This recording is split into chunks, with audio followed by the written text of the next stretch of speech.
બાળકો, હવે આપણે સ્વયંપોષી અને વિષમપોષી પોષણ આપણે લાસ્ટ લેક્ચરમાં જોયું હતું. હવે આજે આપણે હવેથી જે છે ને આકૃતિવાળી થિયરી શરૂ થવાની છે, અને એમાં પણ જેટલી આકૃતિવાળી થિયરી છે ને એમાંથી ભાઈ 2 થી 3 આ થિયરી છે ને તમારી બોર્ડની એક્ઝામમાં હશે.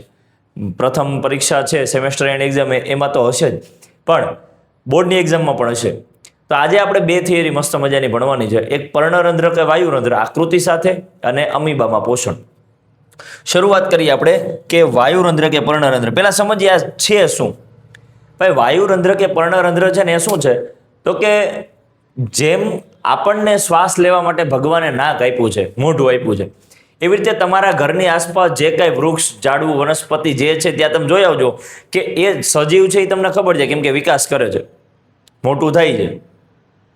પણ જો સજીવ છે તો શ્વાસ ક્યાંથી લે? જોજો, ત્યાં જઈને જોજો તમે વનસ્પતિની આસપાસ, એને ક્યાંય નાક આપેલું છે? તો કે નાક આપેલું નથી. તો એ શ્વાસની ક્રિયા, વાત વિનિમયની ક્રિયા, વાત વિનિમય કહેતા કે શ્વાસ લેવો અને બહાર કાઢવો, આની ક્રિયા કોના દ્વારા કરે? આની ક્રિયા એ પર્ણરંધ્ર કે વાયુરંધ્ર દ્વારા કરે છે. કોના દ્વારા? પર્ણરંધ્ર કે વાયુરંધ્ર દ્વારા. પર્ણરંધ્ર કે વાયુરંધ્ર.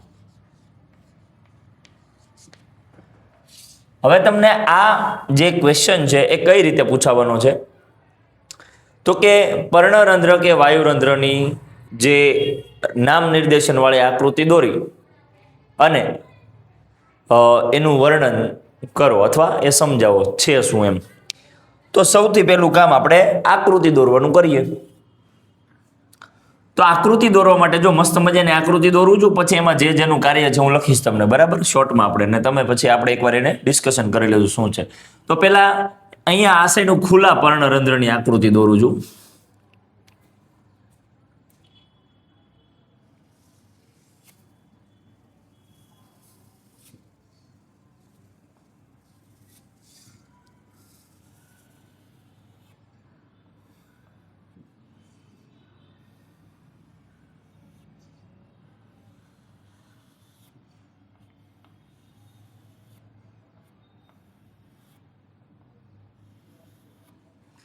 આ ટાઈપ તમારે આ બે આ ટાઈપના જે વક્ર આવે એ ટાઈપનું તમારે દોરવાનું છે. પછી હવે જેમ ફૂલની પાંદડી હોય ને એ રીતે તમારે મોટી મોટી પાંદડીઓ દોરી નાખવાની.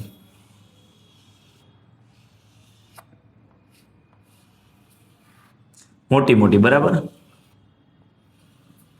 આ રીતે. એનું કોઈ ફિક્સ નહીં કે 2 દોરો દોરી, 4 દોરો, 5 દોરો, 6 દોરો, પણ મોટી મોટી પાંદડીઓ તમારે દોરવાની રહેશે.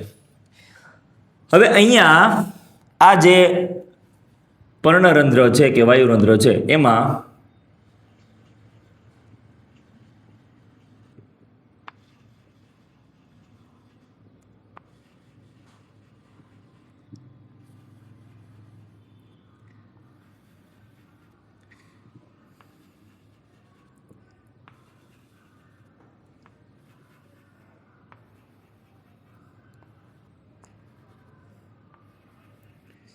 આ રીતે દોરશો અને અહીંયા એક આવી રીતે રચના દોરી નાખવાની.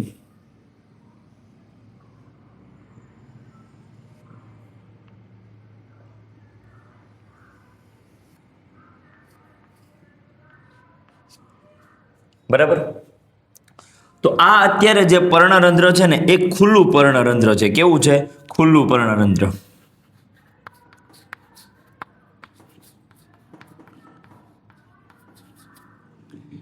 અને હવે આપણે આકૃતિ દોરીએ બંધ પર્ણરંધ્રની. તો એમાં આ જે ભાગ છે ને એકદમ આમ સાંકડો રાખવાનો છે આપણે, આ રીતે.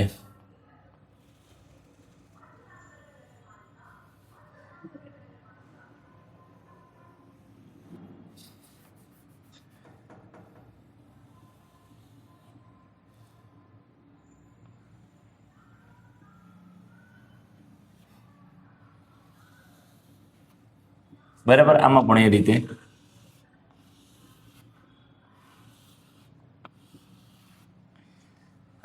બરાબર. આમાં તમે ધ્યાનથી જોશો તો આમાં છે ને એ બંધ લાગે છે તમને. પર્ણરંધ્ર કેવું લાગે છે? બંધ.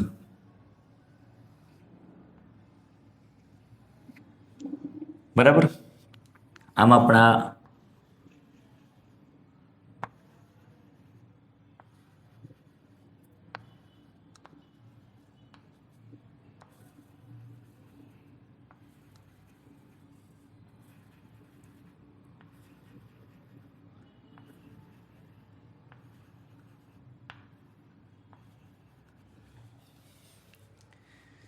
આ છે બંધ પર્ણરંધ્ર.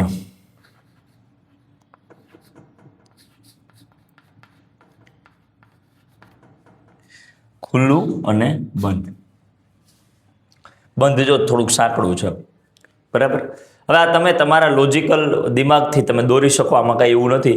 પણ હંમેશા આકૃતિ તમારું જે સપ્લીનું પેજ છે અથવા બુકનું પેજ છે ને અડધા પેજમાં આવે એવો પ્રયાસ કરવાનો. સમજીએ હવે આ આકૃતિ કેવા શું માગે છે અને કઈ જગ્યાએ આ વસ્તુ આવેલી હોય, બરાબર. તો સૌથી પહેલા તો આ જે છિદ્ર છે ને આ વાયુરંધ્રીય છિદ્ર છે. એટલે આ બંનેને આપણે આવી રીતે દર્શાવવાના કે ભાઈ આ જે છે ને બંને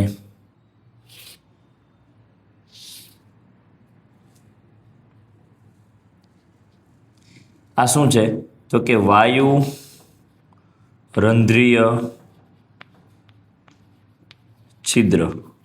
શું છે? વાયુ રંધ્રીય છિદ્ર. આ બંને દેખાય ને તમને, આ છે રક્ષક કોષો. શું છે? રક્ષક કોષો. આ રક્ષક કોષો શું કામ કરે હું તમને હમણાં સમજાવું, બરાબર. બરાબર. એટલે આ એક્ઝેક્ટ કોને કહેશું ખબર આપણે? આને. આ જે વલય જેવી રચના દેખે ને એને, અને આ ગ્રીન ટપકા દેખે ને, ગ્રીન એટલા માટે છે કેમ કે એ હરિત કણ છે. શું છે ભાઈ? હરિત કણ. વનસ્પતિનો લીલો રંગ આને જ આભારી હોય, તમને ખબર છે. આ ગ્રીન બધા ટપકા છે હરિત કણ છે.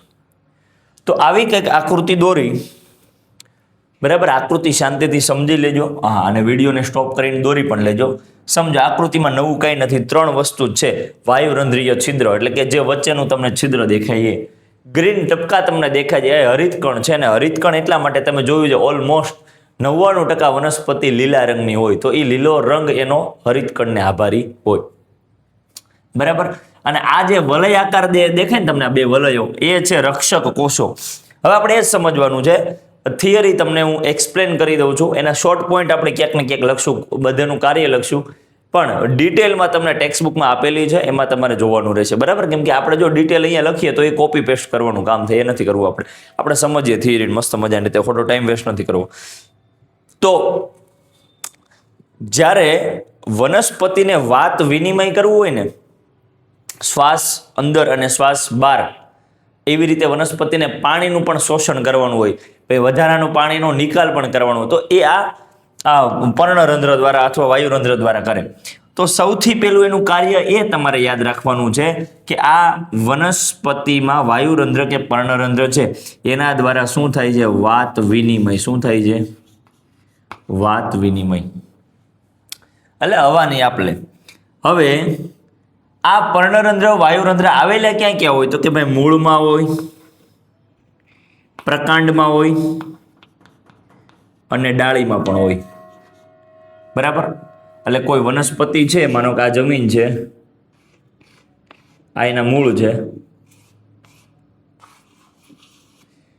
તો આ મૂળમાં પણ હશે, પછી આ પ્રકાંડ એટલે એનો આખું થડ છે એમાં પણ હશે, ને અહીંયા કંઈક ડાળીઓ હશે ને એમાં પણ આ પર્ણરંધ્રો હશે, અને પર્ણમાં પણ હોય, પાંદડામાં પણ. આ 3 જગ્યાએ હોય. હવે આ રક્ષક કોષો જે છે, આ 2 વલયાકાર, એનું કામ શું છે? તો કે એ પાણીનો સંગ્રહ અને નિકાલ કરે. રેડી? એટલે રક્ષક કોષો પર્ણરંધ્રને ખોલવા અને બંધ કરવાની કામગીરી કરે. એટલે રક્ષક કોષોનું કામ શું છે? તો કે પર્ણરંધ્રોને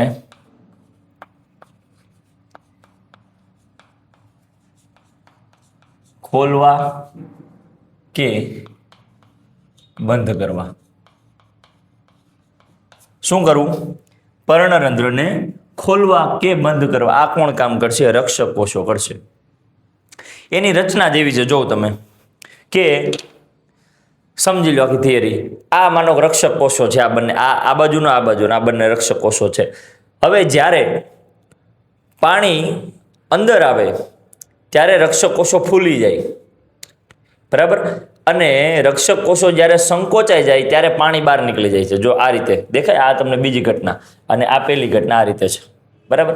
તો જ્યારે તમે કોઈ પણ ફુગ્ગો એક વિચારો, ફુગ્ગાની અંદર તમે હવા ભરો તો ફુગ્ગો ફૂલી જાય, હવા કાઢો તો ફુગ્ગો સંકોચાઈ જાય, ભેગો થઈ જાય. એ જ વસ્તુ જ્યારે પાણી અંદર આવશે ત્યારે રક્ષક કોષો ફૂલી જશે અને રક્ષક કોષો જ્યારે સંકોચાઈ જાય ત્યારે પાણી બહાર નીકળી જશે. એટલે રક્ષક કોષોનું મુખ્ય કાર્ય, તમને વન લાઇનર ક્વેશ્ચન પણ પૂછાય છે, રક્ષક કોષોનું મુખ્ય કાર્ય શું છે? તો કે એ પર્ણરંધ્ર કે વાયુરંધ્રને ખોલવાનું કે બંધ કરવાનું કાર્ય કરે છે. આ રક્ષક કોષો છે એ કોઈ પણ ગેટે ઉભેલો વોચમેન છે. વોચમેનનું કામ શું હોય? ગેટ ખોલે બંધ કરે, ગેટ ખોલે બંધ કરે. આ રક્ષક કોષોનું કાર્ય છે. આ હરિતકણનું મેં તમને કહી દીધું.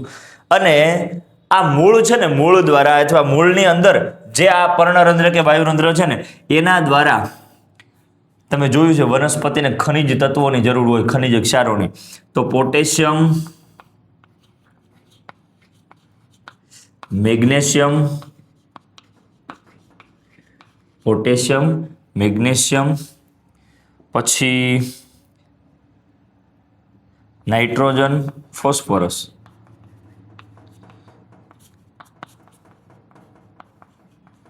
જેવા ખનિજ ક્ષારોનું શોષણ પણ મૂળમાં આવેલા પર્ણરંધ્રો કે વાયુરંધ્ર દ્વારા આ રક્ષક કોષો કરતા હોય. તો આ આકૃતિ મેં તમને દોરી છે ને ભાઈ, આમાં આવી રીતે તમે રફ બુકમાં અત્યારે દોરશો, બરાબર? એનું કારણ છે કેમ કે જ્યારે તમે આ આકૃતિ જોશો એટલે આ આકૃતિ અને આ થિયરીની અંદર આવેલા બધાય પોઈન્ટ આની અંદર છે, પણ એને તમારે વ્યવસ્થિત શણગારીને લખવાના છે. કઈ રીતે તમે લખશો? સૌથી પહેલા આકૃતિ દોરશો. આકૃતિ દોર્યા પછી નીચે ફર્સ્ટ લાઈન લખવાની કે આપેલ આકૃતિ પર્ણરંધ્ર કે વાયુરંધ્રની છે. આકૃતિમાં કદાચ એ અને બી નામ આપજો. આકૃતિ એ છે એ ખુલ્લા પર્ણરંધ્રની છે, આકૃતિ બી એ બંધ પર્ણરંધ્રની છે, બરાબર? આ પર્ણરંધ્રમાં રક્ષક કોષો આવેલા હોય છે જે વાત વિનિમયનું કાર્ય કરે છે. જ્યારે કોષની અંદર પાણી આવે છે, એટલે કે આ પર્ણરંધ્રની અંદર જે પાણી આવે છે ત્યારે રક્ષક કોષો ફૂલી જાય છે, અને જ્યારે સંકોચાઈ જાય ત્યારે પાણી બહાર નીકળી જાય છે. આ પર્ણરંધ્રની અંદર હરિતકણો આવેલા હોય છે જે વનસ્પતિના લીલા રંગને આભારી છે. આ જે પર્ણરંધ્ર છે મૂળ, પ્રકાંડ, ડાળી, પર્ણ દરેક જગ્યાએ આવેલા હોય છે. સાથે સાથે લાસ્ટમાં તમે એવું લખી શકો કે મૂળમાં આવેલા પર્ણરંધ્ર કે વાયુરંધ્ર દ્વારા વનસ્પતિ પોટેશિયમ, મેગ્નેશિયમ, નાઇટ્રોજન, ફોસ્ફરસ જેવા ખનિજ ક્ષારોનું શોષણ પણ કરે છે. તો તમે જુઓ કે 2 થી 3 માર્કની મસ્ત મજાની કમ્ફર્ટેબલ થિયરી થઈ ગઈ, બરાબર? ટેક્સ્ટ બુકમાં તમને આપેલી જ છે. તમે આકૃતિ દોરીને વ્યવસ્થિત આને સમજી, ન સમજાયું હોય તો વિડીયોને રિવાઇન્ડ કરી અને સમજી અને પછી તમે આ થિયરી બને ત્યાં સુધી એકવાર, ભલે એકવાર ને 2 વાર તમે જોઈને કરો કે દોરો, બરાબર? પણ લાસ્ટમાં એકવાર પોતાને કેટલું યાદ રહ્યું છે, પોતાને કેટલું સમજાયું છે એને વેરીફાઈ કરવા માટે એકવાર મોઢે કરજો, એટલે પછી તમને આજીવન નહીં ભૂલાય, ગેરંટી, બરાબર? ચલો આટલું લખી લો. વિડીયો સ્ટોપ કરીને લખી લેજો. હું ખાલી જોઈ લઉં કે રેડી આવે છે ને બધું. ઓકે, સરસ. ચલો આપણે હવે અમીબામાં પોષણ જોવું છે, બરાબર?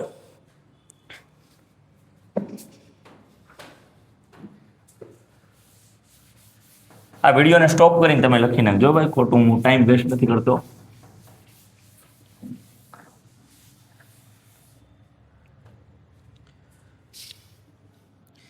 હવે પછીની આપણી થિયરી છે અમીબામાં પોષણ.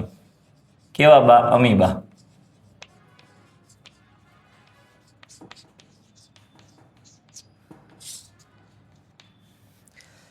હવે પહેલી વસ્તુ, અમીબા એક કોષીય સજીવ છે. તમે જોયું છે અમીબા, પેરામિશિયમ આવા સજીવો એક કોષીય છે.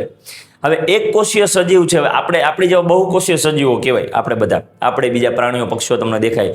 હવે આ બહુકોષીય સજીવોમાં તો દરેક કાર્ય કરવા માટે અલગ અલગ અંગ આપ્યો. આપણે ખાવું હોય, લખવું હોય, બીજા કોઈ પણ કામ માટે હાથ, આંગળીઓ, પગ બધું આપેલું છે. દોડવા માટે, ચાલવા માટે પગ આપેલા છે, શ્વાસ લેવા માટે નાક છે, ખાવા માટે મોઢું છે, ચાવવા માટે દાંત છે.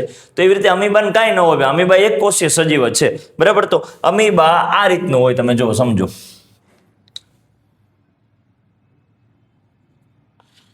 એનો કોઈ ફિક્સ આકાર નથી. આ રીતના એક અમીબા છે.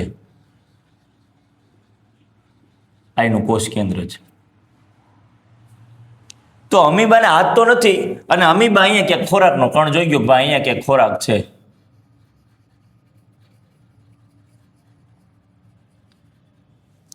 બરાબર? તો આ શું છે? તો અમીબાનું કોષ કેન્દ્ર.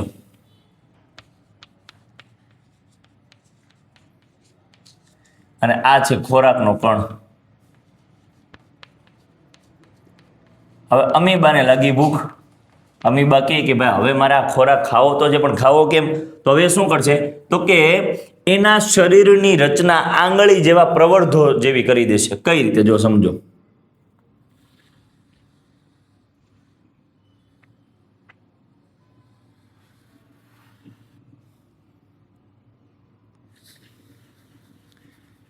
કોષ કેન્દ્ર તો છે જ. હવે આ ખોરાકના કણને એ ધીમે ધીમે એની આગળ જતા જતા ખોરાકના કણને આવી રીતે લઈ લેશે વચ્ચે.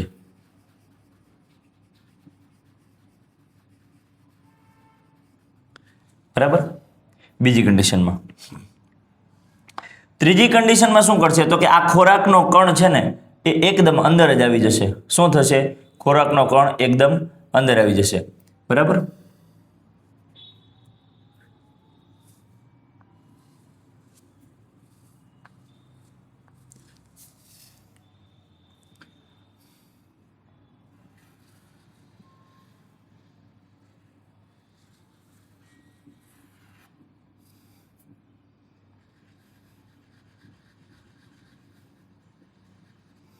ક્યાંય ગયો ખોરાકનો કણ? એકદમ એને અંદર લઈ લીધો. અને ચોથી કન્ડિશન એવી બને છે, અહીંથી આપણે અહીંયા દોરી નાખીએ,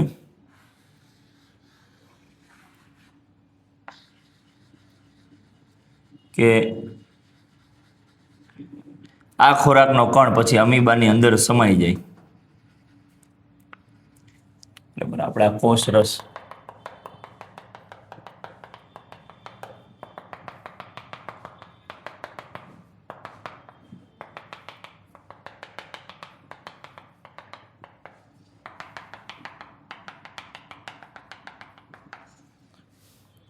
એ શું છે? કોષ રસ.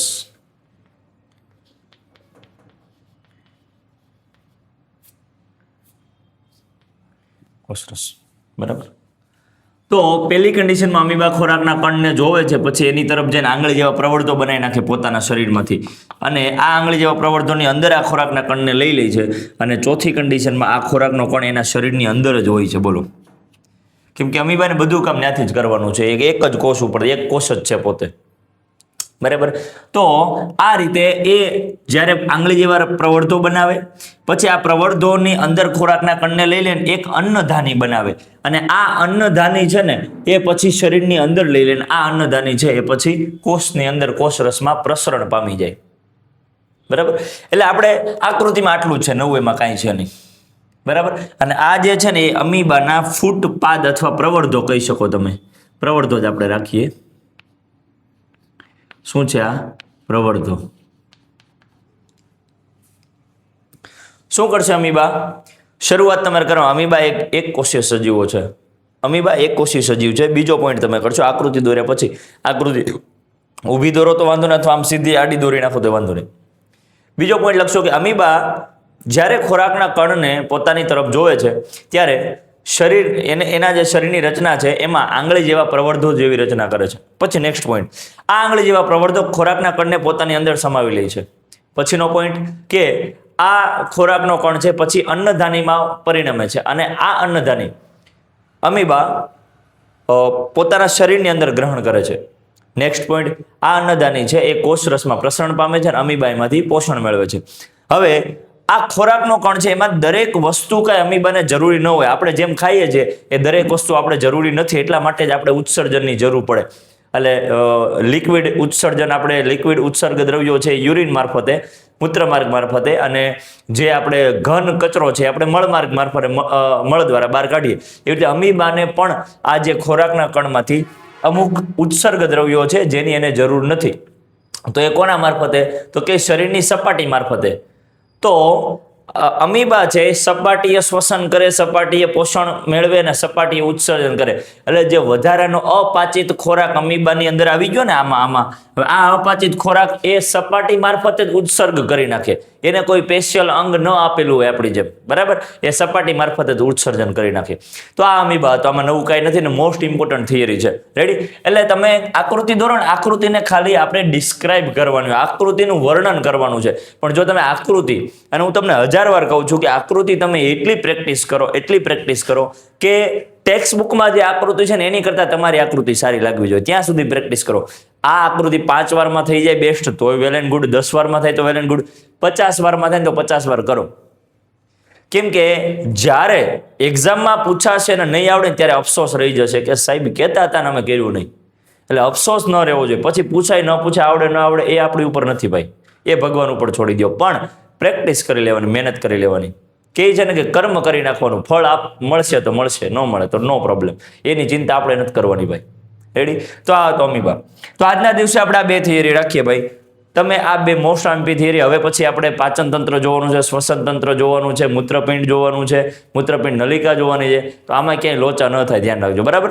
વિડીયો સ્ટોપ કરીને લખી નાખો, મસ્ત મજાની થિયરી લખી નાખજો ને આની જે નોટ્સ છે એમાં એટેચ ફાઇલમાં છે. બરાબર? ચલો નેક્સ્ટ લેક્ચરમાં મળશું. બરાબર?